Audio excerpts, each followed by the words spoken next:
Okay, what are we talking about today? Jackknife Pizza. I love pizza. Pizza!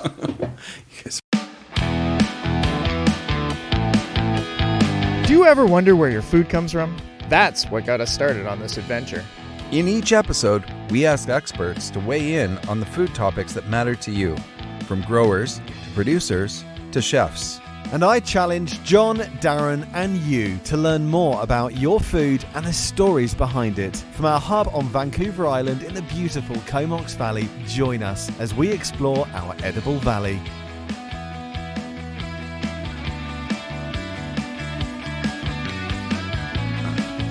So, we have a guest today. This is something I'm really looking forward to. We're going to be talking about pizza. Oh, So, a very good day to you. My name is William Stringer. I am the producer.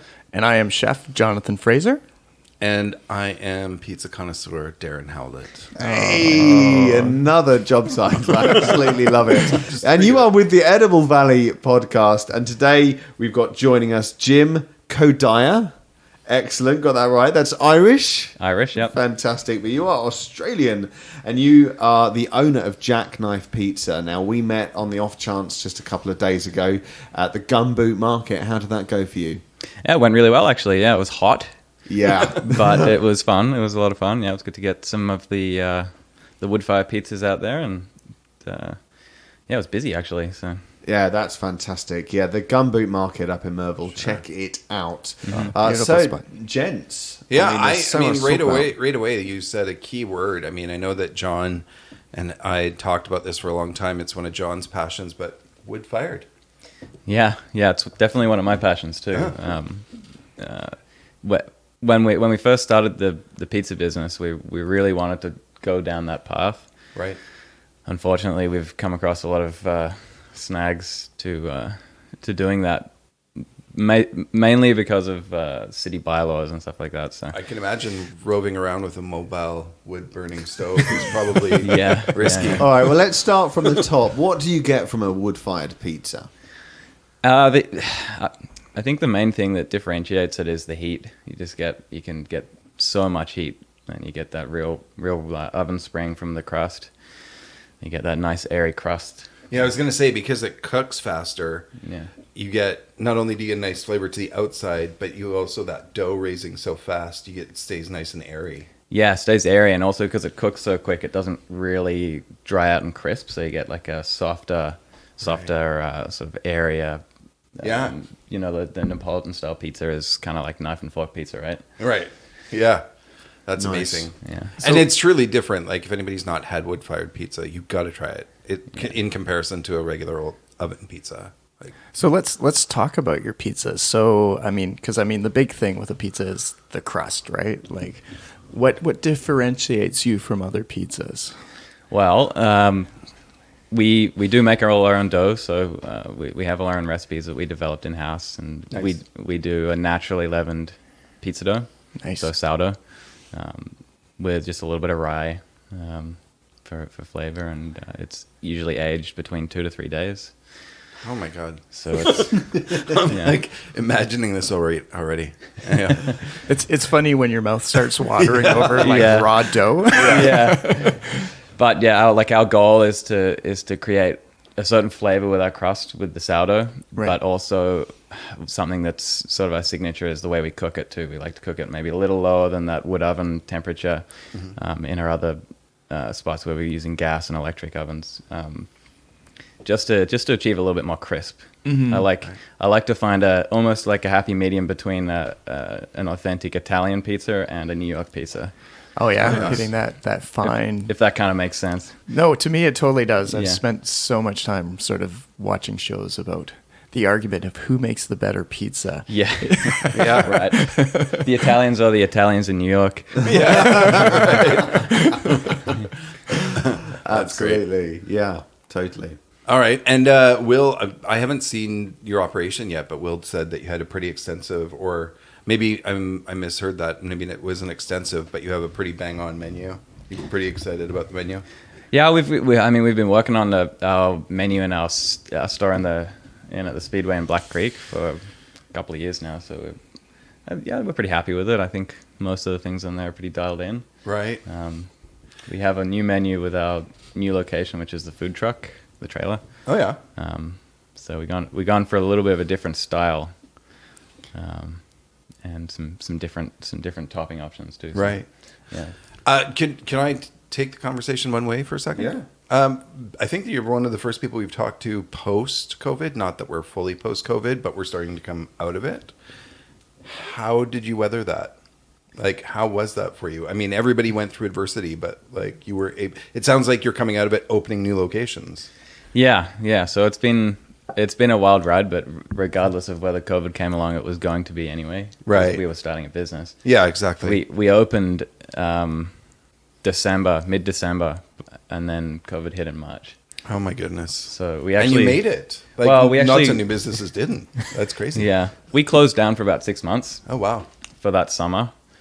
We had the Black Creek location open then, and we closed it just because it was such a risky thing to embark on as a new business, where you're still developing your systems, you're still getting out of your financial hole that you initially dug yourself.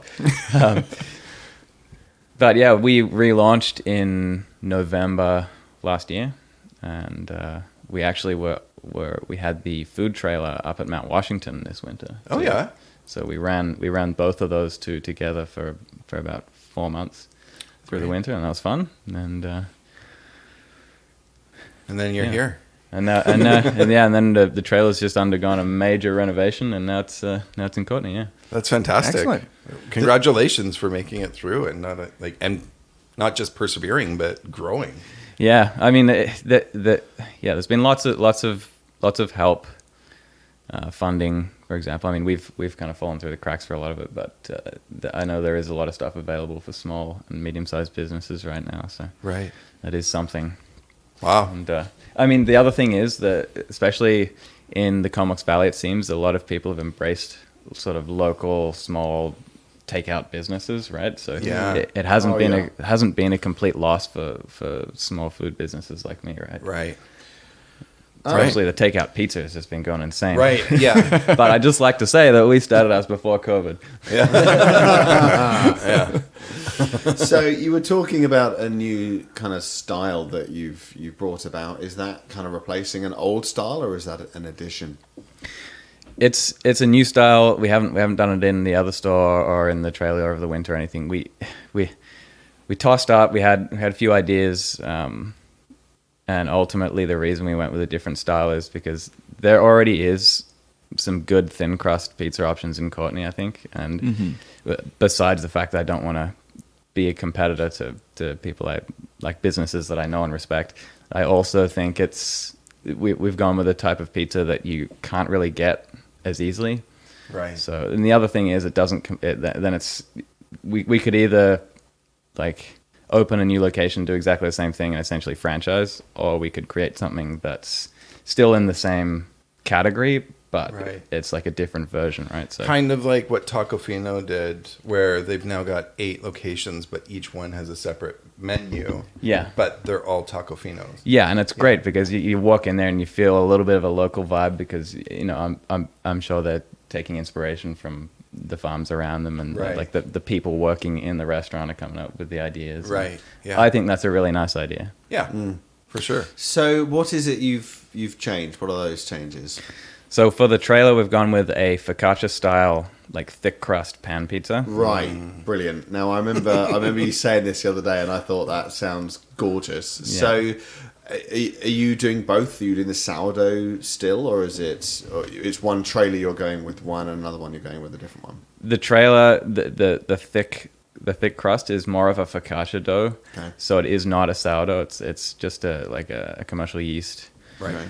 But it is an aged dough, and we use low percentages of yeast, and we let the dough age and grow flavor and all those things. And we use a little bit of rye flour for flavor again. So developing flavor is always going to be part of our recipes when it comes to dough. That's amazing. That is great. You don't often hear of the dough in terms of flavor. It's more right. texture. It's usually like a vehicle. And people Yeah. are focused on the toppings. Yeah. Yeah, But, where Yeah. I always look at the dough that's your base, that's where you're starting, and it's gonna excel all those other flavors that you add to it. So Yeah. yeah. Yeah. And if you can't eat the crust, what's the point? It's my favorite part. Yeah. And I didn't know you could age the dough. That's really Oh, yeah. good. To Develop less flavor. yeast and leave it to kind of rise naturally. Yeah, so I mean, we age all our dough in the fridge. So yeast works differently in different temperatures, right? So when it's warmer, it will rise quicker. If you put it in a fridge, it will retard the yeast and make it work slower for longer, but develop more flavor and more sound gluten structure as well. That is amazing. Yeah, I find a lot of people like to rush their bread. Yeah. Yeah, but Right. it's all comes down to this commercial setting, right? And it's the Yeah. same.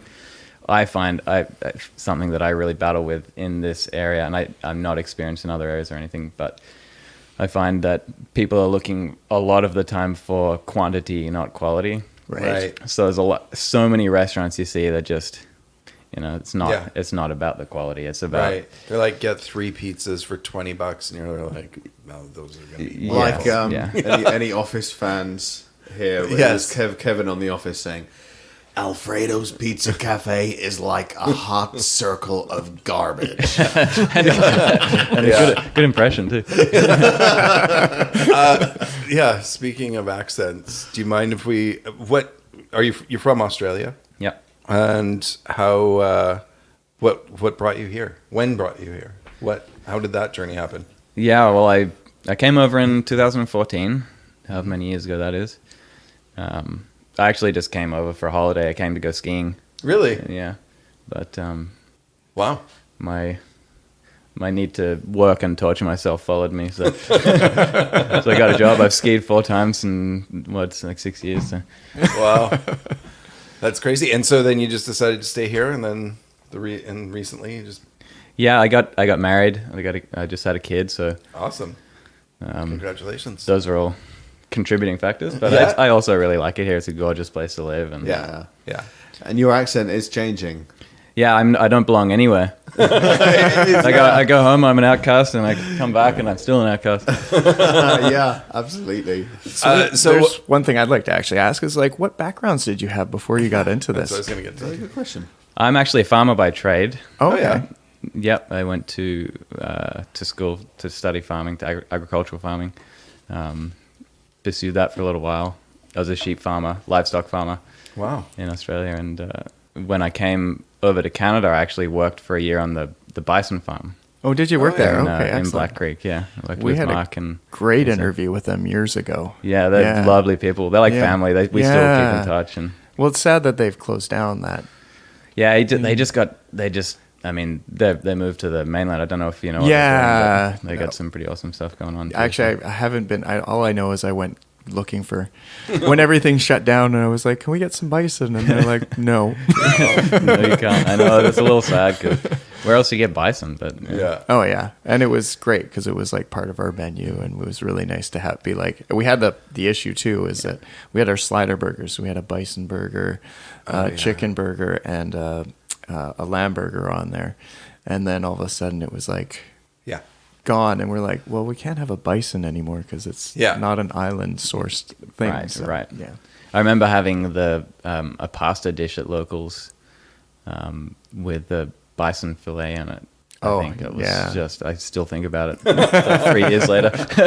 So when did you make the transition from farm to behind in the kitchen?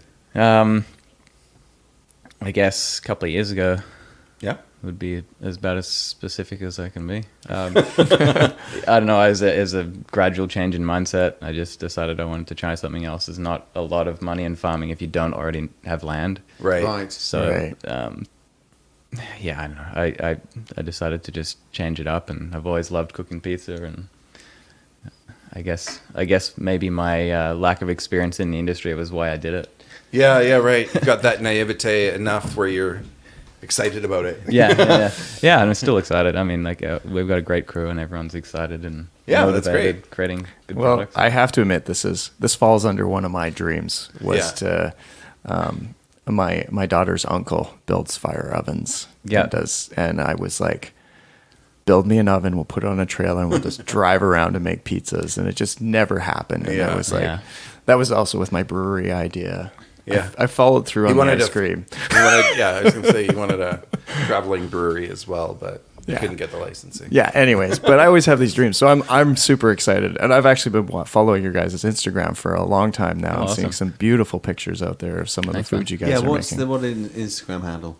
I think it's Jackknife Pizza, but because we are opening the second location. One will be Jackknife Pizza Black Creek, and one will be Jackknife Pizza Courtney. Okay. Yeah. So what are the two? We may have covered this, but I want to leave like no ambiguity. What they're both owned by yourself. Have you got business partners? I do have another business partner coming along, Kelsey Wazinger. Great. She's going to be part owner.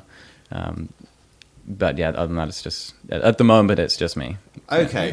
And then I want to just double check with the dough. Is one place doing one dough, the other place doing another dough? Yeah, so just a quick rundown for you of what we've got. We've got the store, which is just a takeout storefront window at the Saratoga Speedway in Black Creek. Great. You just go in through the Macaulay Road entrance, and we do like a thin crust sourdough 14-inch pizza, and we do like a thick crust square pizza there as well. And we have a gluten-free crust that we do in there as well. Nice. That's good. And so that's got a slightly bigger menu. It's more the thin, crispy style. And then we've got the trailer launching tomorrow, which is going to be the thick crust focaccia, which is more of a white, like a soft white bread dough, with a crispy bottom, obviously. And then once in a while we'll pop up with our little wood-fired trailer and do like a traditional Italian style. Great. Cooked in a minute pizza. So. And where's the trailer going to be? Just moving around different places? For this year, I think we got so much going on, and there's only so much we're allowed to do by the health authority for a unit like that, which isn't a licensed kitchen. So we'll be focusing on the Gumbert Market in Mobile. Yeah, right. We'll be trying to do that as many Sundays through the summer as we can. That's great. And I'm curious, with your farming background, how do you feel that informs your pizza, or does it? Did anything that you learned there or was second nature to you in farming, does that affect anything that you're doing now, or does that make your decisions on what goes on the pizza? Does that affect it in any way? 100%, yeah. Yeah. Yeah, absolutely. I mean, I've especially as a livestock farmer, right? I've been working with animals my whole life, and one of the things that we really try to use as locally as possible is meat. Yeah. And that's our priority. That's fantastic. So, I mean, obviously, I went into the restaurant industry with all these lovely ideas of getting everything sourced local and all that stuff, but in reality, it's not really possible. Yeah. But what we do, we try and find a good compromise where the key things, especially the meat, are more local and ethically sourced, and then we try and reflect the seasons in our menu. So we have a summer menu and a winter menu. Great. Yeah. That's John and I a lifetime ago used to own a pasta shop, and it was hard because we felt it was 100% local because, rooted in this town, using local ingredients where possible, but the majority of it was flour, and the flour was not, what I mean? We couldn't get local flour. So it's hard to say. You're like, well, this is a local product, but 50% of it's being trucked in from somewhere else. We were using local eggs. Yeah. A lot of local eggs. but and all the other ingredients that were going in to flavor our pastas were also local.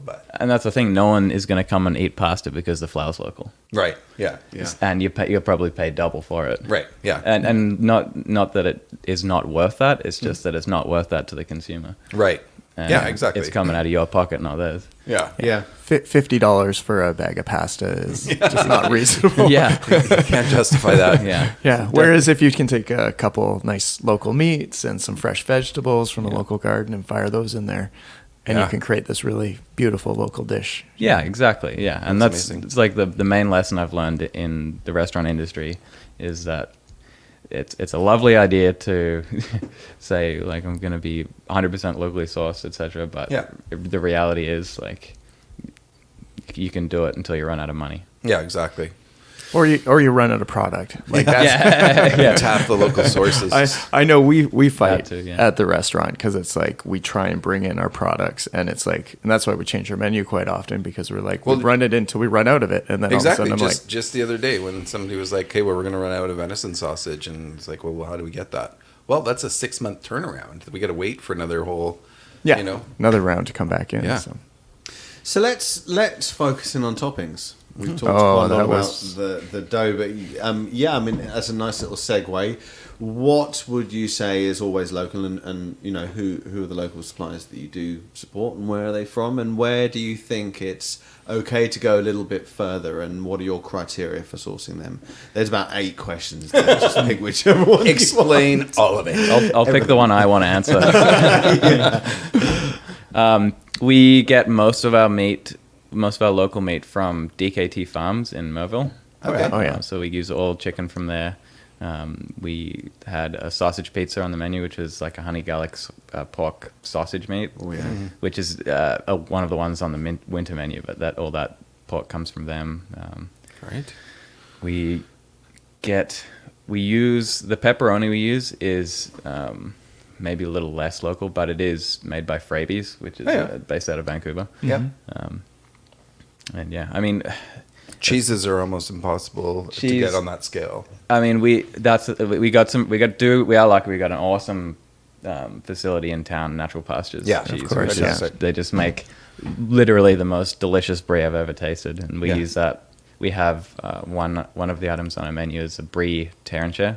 Oh, nice. So it's like a sourdough, thin, crispy crust with a baked brie in the middle. Oh my god! And you pull out the fingers and dip it in the middle, and That's amazing. all that sort of thing. Okay, well, that alone I got to try. Are we going just 'cause it's so unique. But that is that's a good example of a dish that is really made by the product, because you can do it with a different brie and it's just never as good. Yeah. That brie is just phenomenal. Yeah. Natural Pastures. I tried. I met the bloke who owns Natural Pastures. Lovely gentleman. I tried to persuade him to make a brie cheesecake. Oh, and really? I thought, now, I said I genuinely want credit if this is like a new wild thing. Right. Yeah. But I haven't heard anything back. Maybe he hasn't got my number. Honestly, Natural Pastures has some fantastic products. Yes, their brie is amazing, but I love their Pomodammer and their the farmhouse Cheddar. Farmhouse. Oh, yeah, dude. Amsterdamer. The Amsterdamer. Yeah. That cheddar's almost like a blue. Yeah, Yeah, it it's is. really good. It's like Yeah. crystally. And I remember my kids first trying it, didn't know what to make of it. I'm like, you're almost- gonna start loving that. It's almost as soon like as- palm. Yeah, Yeah. it's amazing. And so you use Natural Pastures, and then what other, where do your vegetables come from? Anybody local? Yeah, we definitely use we try and do like a rotation of the farms, Right. essentially in our area. So like for example, Patterson Farms, Clever Crow, and Keller Farms are 3 big ones that we use for like salad greens and for veggies and stuff. Fantastic. I have to plug us. I'm sorry.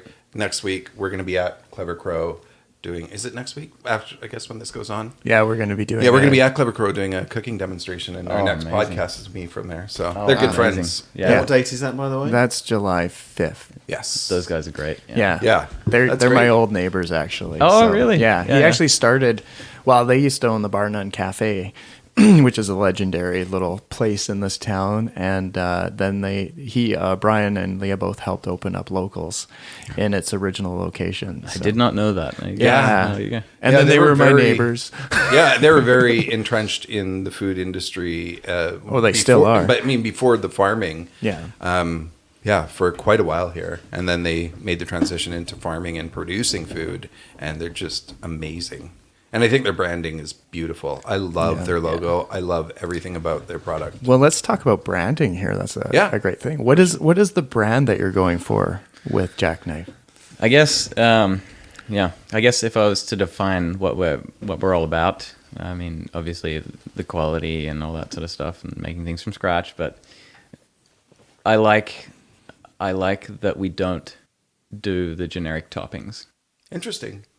I think, and it's something we struggled with a little bit with some people. You know, they come in, they say, why isn't there a meat lovers? Why isn't there a Canadian? Yeah. I want someone one day to walk into a Pizza Hut and say, "Why isn't there a Jackknife pepperoni there?" No, and it's true, right? It's like fast food restaurants; they all have the same menu, and they just have their own take on it, and that's sort of what pizza's become. Everybody just expects all the pizza places to have the same menu, just their own take on it. Yeah, isn't that crazy? Yeah, it is. It's ridiculous. Where's your Hawaiian pizza? Yeah. Yes, interesting segue. We do have a Hawaiian pizza, but it's our own Hawaiian pizza, and it's got instead of the tomato sauce, we use a garlic base, and we use it like a sharp cheddar, a mozzarella, and fresh parm, and prosciutto, and fresh pineapple. Yeah. Okay. I'm definitely. I haven't had pizza out in like over a year, and I'm definitely going to be trying your pizza. But like I've that's never the thing. seen that Like expression, Darren. Well, it was like 13 keywords that all hit me like all at once. It was like, But isn't it crazy that like if there's a few simple tweaks just to a Yeah. Hawaiian pizza, and all of a sudden you're like, holy crap, that sounds Yeah, amazing. it is. It But is. why don't more people do that? Yeah. And why is it that people expect this generic crap? yeah. Yeah. Yeah, Sorry, crazy. No, that's great. So, can you give us just an example of something else, just so that the listener might get a bit of a visualization of what you're doing? Yeah. Like another pizza? Yeah, just any random one that you like. Another one. Well, my personal favorite is the sausage pizza, which is on the winter menu, but it is San Marzano tomatoes. Yeah. Sauce, like just a fresh, just crushed up, not cooked down or anything. Oh wow. Cheddar, mozzarella, parm, and then it's like a honey garlic pork sausage from DKT in Merville. Right. Fennel seeds and pickled jalapenos. Oh my god. Wow, so it's got a kick amazing. to it. Yeah, but it's one of those things where, and you guys are cooks and chefs and everything. You guys will know what I mean when I say like you put flavors together and you taste a different flavor almost. Yeah. It's one of those. It's one of those phenomenons. Bigger than the sum of its parts. Yeah, like, yeah. It creates a whole new thing. Yeah. Yeah, that's amazing. Okay. Well, it's that whole food wheel that I always like Yeah. to talk about, like you put a little spice and you need all those flavors. You need the balance. Yeah, and so it's just creating that balance, and you can go a little bit to sweeter or you can go a little bit to spicier. Yeah. But you need to still have all those other flavors in there because it just makes it, it just makes it Amazing. more amazing. 100%. Yeah, I agree. Yeah. So, what are the key differences between your summer and your winter menu? Well,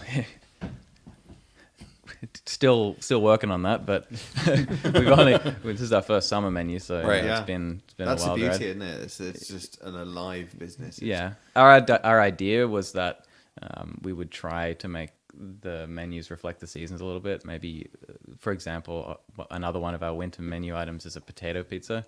Nice. So it's more of a preservable vegetable. Oh, yeah. And we try and use a lot of preserves, like pickles, and we have a pickle pizza. What? This is insane. This is great. I gotta check this out. I'm so glad you brought him to us, Will. Yeah, I mean that's it's an ongoing developing menu. and but that's great though. It's on. It's happening now. But the idea of preserves on pizza is awesome because in come December, January, February. It's really sustainable, and if you can make it taste great, which we definitely know you can, then great. yeah. Fantastic.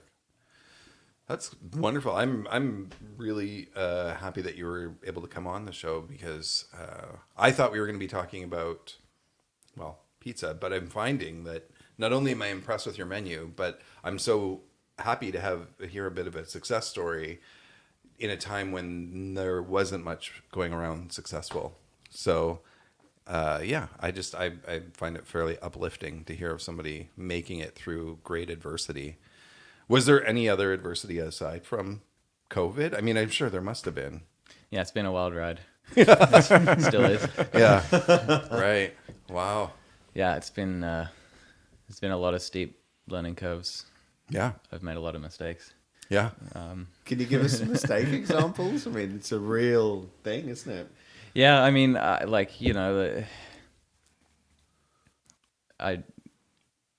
guess one of the big things is learning to differentiate between things you do at home and things you do in a commercial environment. Right. Saying, let's do this. Let's make this product, and then because I can make it in my kitchen at home doesn't necessarily mean I can recreate it in a commercial Right. environment. Wow. Oh, yeah. Okay. Well, yeah, and I can imagine too that sometimes I know from personal experience, but you can find an audience in a small select group that enjoys something you've done. But when you put it out to everyone, you still just have that small select group. It didn't really grow to encompass more people. So yeah, I can imagine that you can come up with some, fanciful ideas or really putting a lot of effort into developing something new and unique. And, your group around you, your friends, your testers, and be like, that's great. And then you give it out to the world and they're like, but it's too different to me, I'm not interested.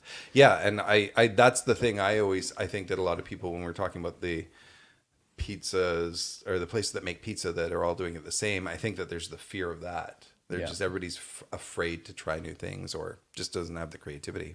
I don't blame them, to be honest. It's scary. Yeah. Yeah, for sure. But I mean, the biggest mistake I made, if you want to hear that, was right at the start. And I first invested in my first piece of equipment, which is my little trailer with the wood oven that you saw the other day. Yeah. Amazing. Yeah. But that was my first idea. That's what I wanted to make pizza out of and just stand next to it and cook. But I didn't do enough research and I got shut down by the health authority. Oh, no. So, but I can still use that, but I can only use that piece of equipment under the event catering license, which only allows me to use it 14 times a year. Right. So you can only go out to big events and or do these like markets and stuff, which is great now that I've got other things. But at the time, I just invested 15 grand to have that custom made and shipped over, and then got told I couldn't do it. Right. So that was a tough. Wow. I think I learned the same. I used to have a food truck, and I think I learned the same lesson after I had already jumped into where, I had 14 days, and I was like, oh my God, I've already booked 9 of them out, and this is just to get started. Yeah, a couple of them are just favors for friends, and I just used them up. Interesting stuff. But for sure, anybody else out there that's thinking about getting involved, make sure you check all the regulations and VHA and all of that stuff before you jump in. I don't want to scare anyone off, but there's all sorts of things that people forget about when, like, especially like cooking it's really easy to do small scale. And do something, but then all of a sudden you're like, large scale. to do 100 of them compared to doing one of them is a completely different thing. And I've run into that mistake where I've made a dish and I've been like, oh, this will be perfect on our menu, and then realized that it takes me 4 hours to exactly. Yeah, to some prep things it. some things just don't scale up. You think, oh, I put 10 minutes into making this. Half an hour into making it en masse? Nope, you're 10 minutes for every single one. Like, that does not scale. And then having it consistent, right? Like, that's the big thing. Especially you want to have pride in your product when you're putting it out. Especially if you don't want to be taken down by a terrible review. Exactly. That's it. We live in the world of reviews. So. How do you find that? I mean, that is a thing a lot of people have to deal with these days. I find it very tough. Yeah. Because you put your heart and soul into something and you work so hard, and then someone has a bad day or something, and they just tear you to shreds.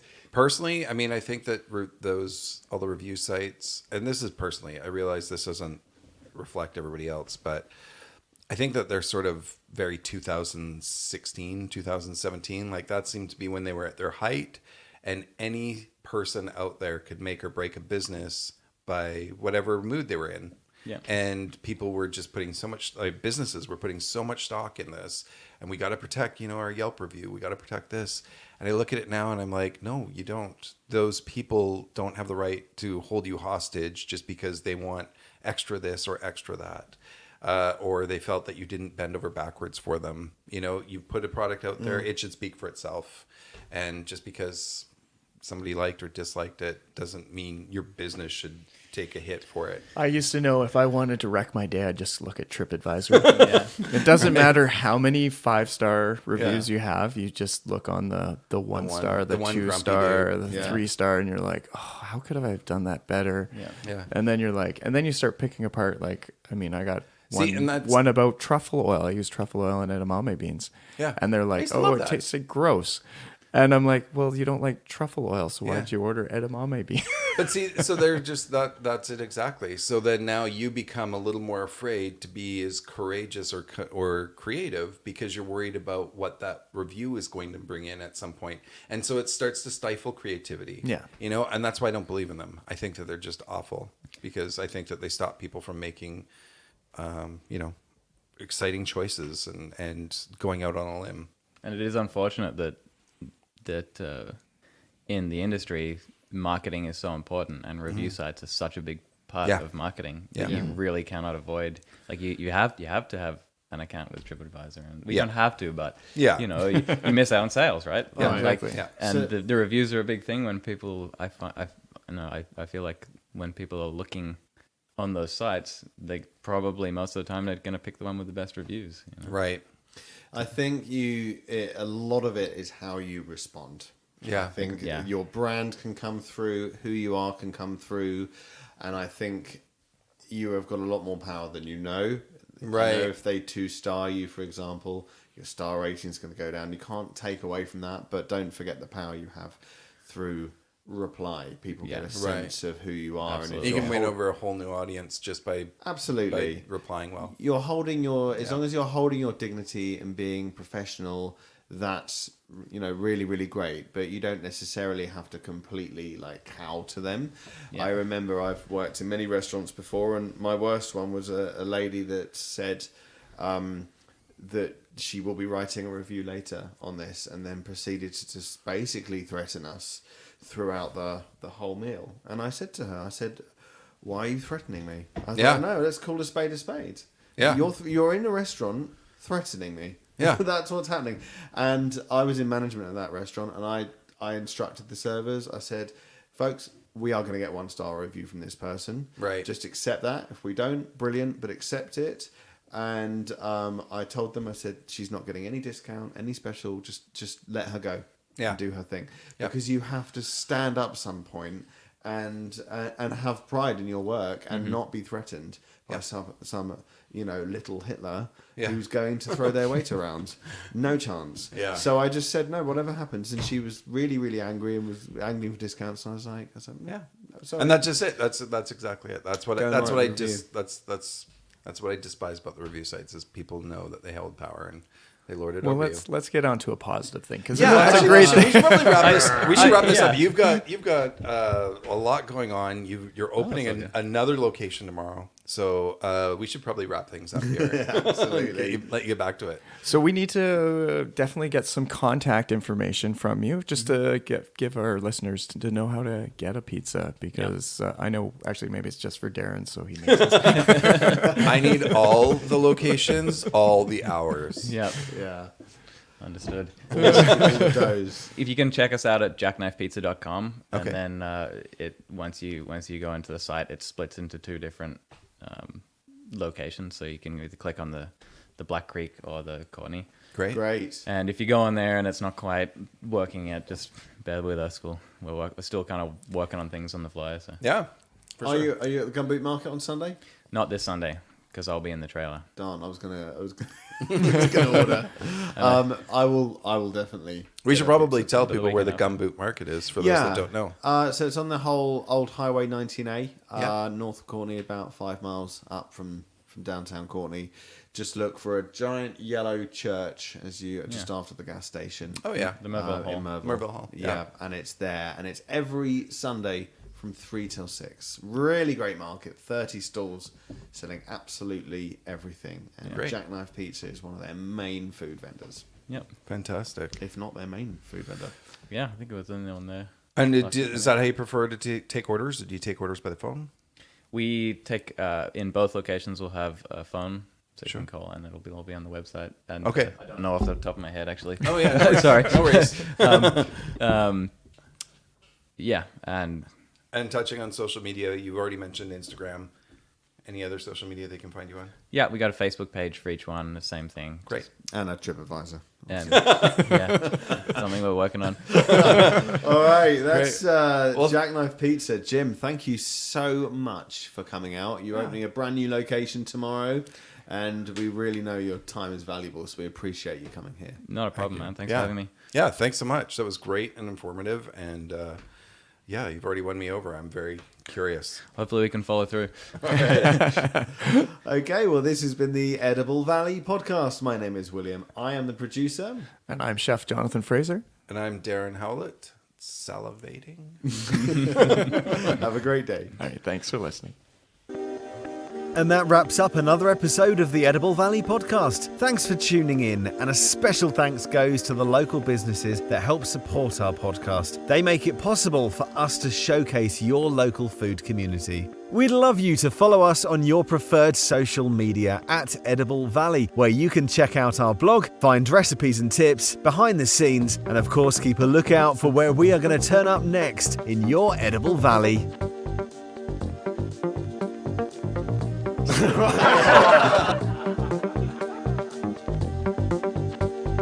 Yeah, I know. Okay. Check. Yeah, it's good. But they're over there. I'm here. So.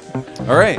Okay, just let me give one. Just let me. Oh, he always has to delay things, doesn't he? It's always one more thing. It's always about John. Yeah, it's always It's like, John. no, everybody pay attention to me more.